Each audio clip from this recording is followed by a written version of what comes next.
Hey, what's up, fellows? Yes, it's me. Welcome to IT Edge Network. In this series, I'm showing you how to troubleshoot and fix slow Windows 11 computers step by step like real IT support using real world troubleshooting methods. So, are you ready to fix this issue? Let's dig. Hey, what's up, fellows? Welcome back to IT Edge Network. So we're resolving another ticket in Help Desk today. All right, so let's take a look. We are in the Spiceworks right now. This is a Help Desk ticketing system. Let's click on the ticket and find out what is going on right here. Submitted by Bob Watson, and he's saying that Windows 11 black screen after login. Right. So let's read the description. It says, after I log into Windows 11 computer, the screen stays black for a long time before the desktop appears. Sometimes I only see the mouse cursor and nothing else loads for several minutes. Eventually, the desktop loads, but the system feels slow afterwards. Can someone please check and fix this issue for me? So this is another very typical desktop or help desk ticket you will see in your help desk career. So let's tackle it. Let's find out what's going on. So let's look at the symptoms first. What is he talking about here? Symptoms he mentioned is black screen after login, and he's saying desktop loading slowly, mouse cursor visible only, delayed startup, and slow system after login. So, what it looks like on his screen, right? So let me just show you quickly the picture. When he logs in, this is where it's stuck, right? The Microsoft Windows 11 logo, and then you see the circle going here, and he's waiting and waiting and waiting, and it's just taking forever to boot up. That's the black screen he's talking about. You will see this issue every now and then, so I wanted to create a ticket and show you how would you go about resolving this issue, right?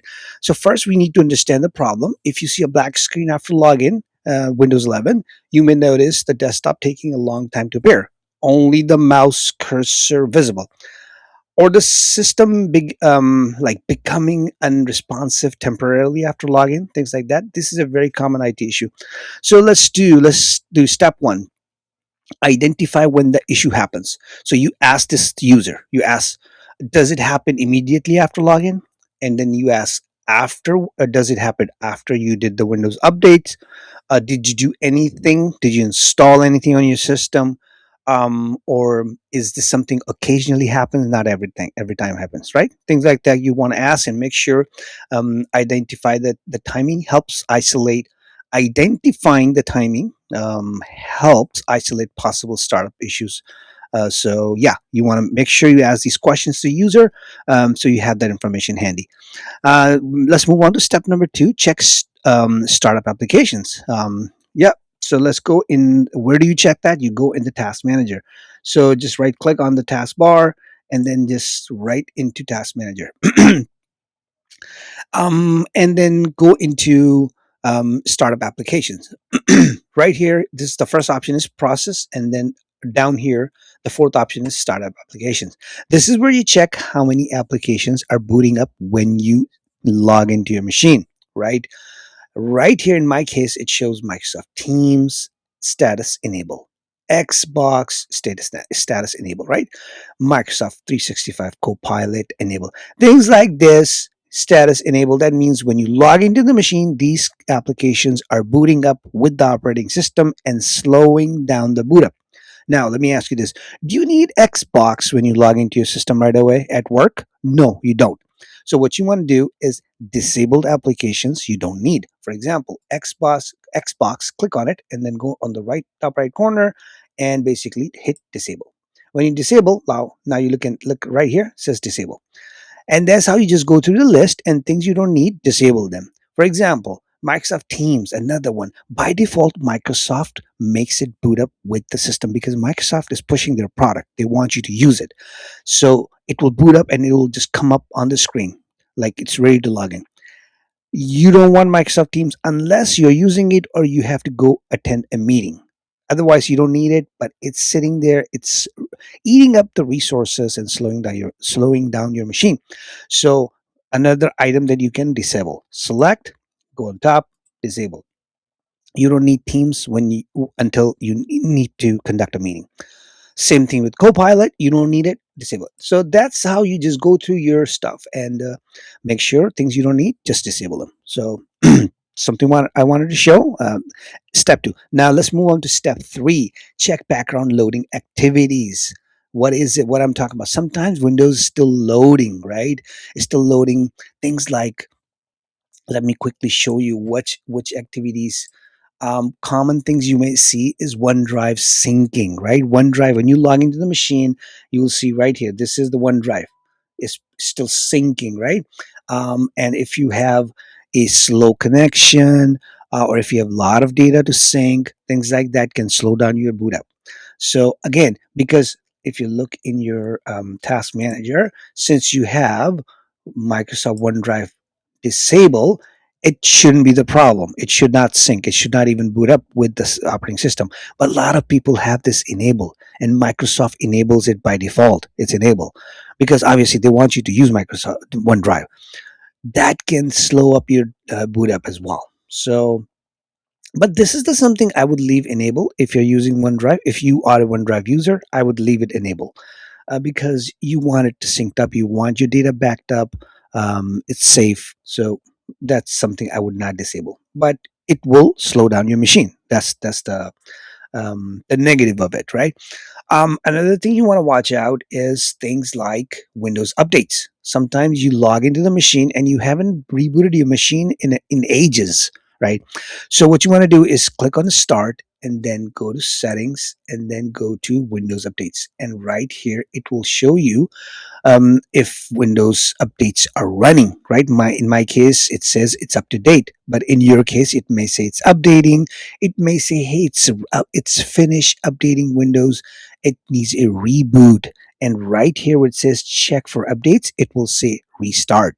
So you have to hit that restart and let it restart. So it will give a fresh start. Another thing which can slow down is antivirus scans. Things like Norton, McAfee, things like that. They can slow down your machine, right? So they will do the full scan of your C drive, and depending how big your C drive is, it can take a long time, sometimes up to 10, 20 minutes.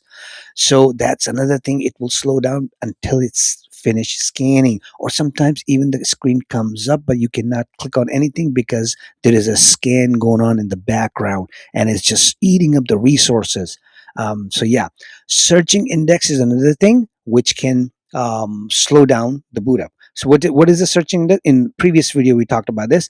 If you just click on the search and then go to indexing options right here, this mine says index completed, right? But in your case or in the user's case, it may say, hey, it's still indexing, and it will tell you, hey, 5,000 items left or 5,000 done and then another 5,000 to go, something like this. So indexing can also slow down, and and your computer will basically stay right here until those indexing is done. What might other what other thing can browser can also auto start applications that can also slow down. And another one is MS Teams. See, this one came back. Another one is MS Team. We talked about this right here. See, it is disabled in my case because I don't use it, but a lot of times Microsoft will enable it by default, and that can take some time to boot up, right? Because it's trying to launch, and it takes a lot of space as well. It takes a lot of resources on your machine. MS Teams is not a lightweight. It takes a lot of resources. If it's running, if you're conducting the meeting, if you come back here and look in your task manager right here, processes, and you will see MS Teams running here and right here on the left hand side, and check the CPU, memory, disk. You will see it spike up a little bit because it takes a it resources to run, and video conferencing. Obviously, it's it eats up your resources. Now, step number four: good old restart your machine. That can some lot of time it resolves lots of issues. So just right click on start and then go to shut down and then restart. That's all you need. Give it a fresh start. Right? That's step number four.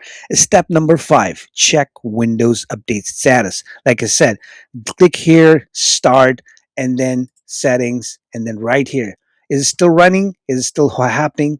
Like in my case, I have one Windows update available, right? And it says download and install, something like that. In users case, you probably see like 20 or 30 updates waiting to update. They don't update their systems, right? A lot of people are just lazy, flat out lazy people. They don't do it. So it's your job to force it. Do it, right? So that's another thing you want to check. Step number 6, check storage space, right? That's another thing you want to check. Click on File Explorer, the folder icon at the bottom. Click on it and then just go to My PC. And right here, it'll show you full local disk. And if let's see if this is full, make sure it's not full. In my case, I have 888 GB free, right? It is a 1 terabyte, so that's a lot of space available. But in users' case, they may not have enough space. They may only have like 10 GB left out of, I don't know, 500 GB. They only have 10 left or 5 left. And you will see, like mine is blue, theirs will probably show you red because it's reaching the limit. So that's another thing you want to check that can slow down your machine boot up. Step number 7 you want to do is basically restart the Windows Explorer. That's the last option you can try. In the task manager, go here and then Windows Explorer right here. Click on this and then just hit restart task. This is what you want to do. Or instead of doing the whole Windows Explorer, you can expand it right here, and then you can just kill this guy right here, end task, right? This PC file, and then kill task. This like that, or you can do the whole thing as well if there's not a lot of whole of subtasks in it. Like in this case, there are not many. You can just kill the Windows Explorer and restart it. That's fine. So that's basically the 7-step process that you'll take. Don't ignore frequent black screen issues. If black screens happen frequently after login, there may be startup conflicts, Windows updates problems, Explorer loading slow, or a broader system performance issues, right? So don't ignore it, do diagnose it, and fix it. Think like IT. Think like IT. This is how a real IT support approaches black screen issue after login. So those are the steps you'll take. So let's quickly. We asked the user, are the startup application delaying login? Did the issue login after updates? Right? Is Windows Explorer loading correctly, or are background processes slowing down desktop environment? We check all that, right?